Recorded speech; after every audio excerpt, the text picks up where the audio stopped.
আসসালামু আলাইকুম। দাদা লাঙল মারবা লাগছেন, বিক্রি করবেন না নিজে ব্যবহার করবেন? মজুরি কত দেবে এটা? 400। বলাই তো উত্তরবঙ্গের একটা বিশিষ্ট ঐতিহ্যবাহী প্রতীক লাঙল। এক সময় এরশাদ সরকার এই লাঙল প্রতীক নিয়ে সরকারি ব্যাটারি যেটা নির্বাচন সেটা করছিল, তাই না দাদু? এবং জয়লাভও তো করছিল।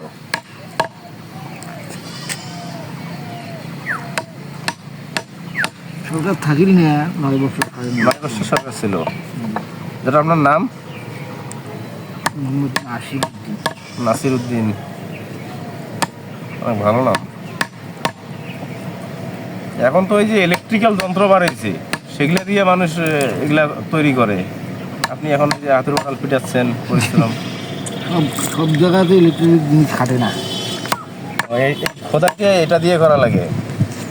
যেমন ওই যে বর্তমানে যে আলুটা হ্যাঁ। আবাদ করার পরে তারপরে ভুট্টা বাড়িতে আর ওই ইলেকট্রিক নাও খাটতেন না। আছে, সেটা বাইর করছে। আছে ওই লাঙ্গল ভুট্টা চাষ করার জন্য ইলেকট্রিক্যাল লাঙ্গল চাষ করার জন্য যখন গাছ বড় হয়ে যায় তখন তো আর ওইটা খাটে না। একেবারে বড় হওয়ার পরে যাবে না। ওই যে ভুট্টা বাঁধার সময় যেমন ওই তামাকটা বাঁধিছে, হ্যাঁ, যখন গাছ এত বড় বড় হয়েছে তখন তো আর ওই জিনিস খাটে না। না ন্যাচারাল ওয়ার্ক দিতেই হবে, এটা স্বাভাবিক, কিন্তু কিছু কিছু আলু ক্ষেত্রে বর্তমানে যে আলু ইলেকট্রিক্যাল দরকার আছে। আলু তোলা, হ্যাঁ, আলু উঠবে না, প্রত্যেক বেটে বেটে কান্দি কান্দি তো আরও ওই ইলেকট্রিক লাঙল খাটতেন না। তখন তো ইয়ের দরকার। আলু যখন বলি করে সার যায় জমির, যখন সার খোয়ায় আলু, হ্যাঁ, বা যখন ওই যে আলু বাড়ে, যখন আলু বাঁধে, হ্যাঁ, তখন তো আর ওইগুলোর দরকার নেই। না। জমি চাষ করে যখন আলু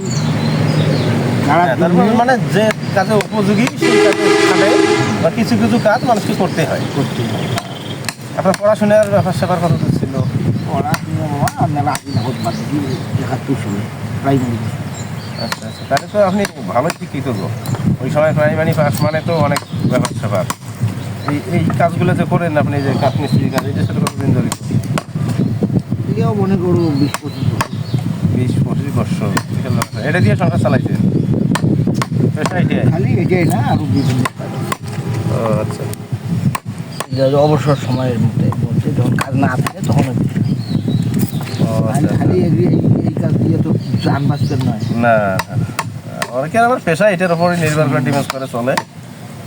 আপনার অন্যান্য কাজের মধ্যে কি আপনি কি সংসারের কাজ করেন?